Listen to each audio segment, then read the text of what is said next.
యోగిపర్రు మహాక్షేత్రంలో శ్రీనివాస కళ్యాణం ఎంతో కన్నుల పండుగగా జరిగింది. ఆలయ వ్యవస్థాపక ధర్మకర్తలు పివి కృష్ణారెడ్డి, సుధారెడ్డి దంపతుల పర్యవేక్షణలో 4 రోజుల పాటు బ్రహ్మోత్సవాలు అంగరంగ వైభవంగా జరిగాయి.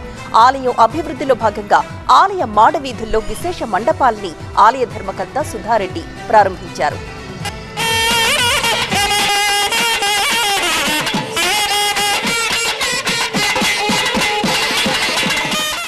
కృష్ణా జిల్లా యోగిపర్రు మహాక్షేత్రంలో శ్రీ భూసమేత వెంకటేశ్వర స్వామివారి ఆలయంలో శ్రీనివాస కళ్యాణం కన్నుల పండుగగా జరిగింది. మహాక్షేత్రం దశమ వార్షికోత్సవాల్లో భాగంగా ఈ ఏడాది కూడా కళ్యాణాన్ని ఆలయ వ్యవస్థాపక ధర్మకర్తలు పివి కృష్ణారెడ్డి, సుధారెడ్డి దంపతుల పర్యవేక్షణలో నిర్వహించారు. పెద్ద సంఖ్యలో భక్తులు హాజరై తీర్థప్రసాదాల్ని స్వీకరించారు. శ్రీ వెంకటేశ్వర స్వామి కళ్యాణోత్సవానికి ముందు దేవతామూర్తులకు వేద పండితులు చక్రస్నానం జరిపించారు. శ్రీవారి చక్రస్నానం కళ్యాణోత్సవాల్లో ఆలయ వ్యవస్థాపక ధర్మకర్త సుధారెడ్డితో పాటు భక్తులు పెద్ద సంఖ్యలో పాల్గొన్నారు. యోగిపర్రు మహాక్షేత్రంలో శ్రీ భూసమేత శ్రీ వెంకటేశ్వర స్వామివారి ఆలయం అభివృద్ధిలో భాగంగా ఆలయ మాడవీధుల్లో విశేష మండపాల్ని ఆలయ ధర్మకర్త సుధారెడ్డి ప్రారంభించారు.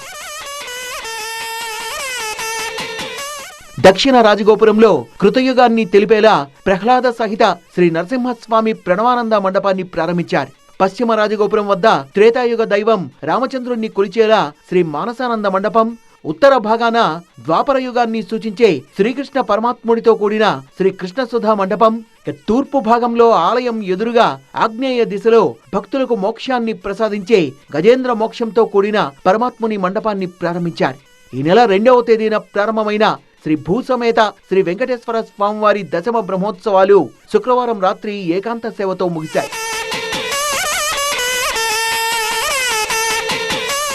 4 రోజుల పాటు బ్రహ్మోత్సవాలు అంగరంగ వైభవంగా భక్తకోటి తరించేలా పులకించిపోయేలా నిర్వహించారు ధర్మకర్తలు.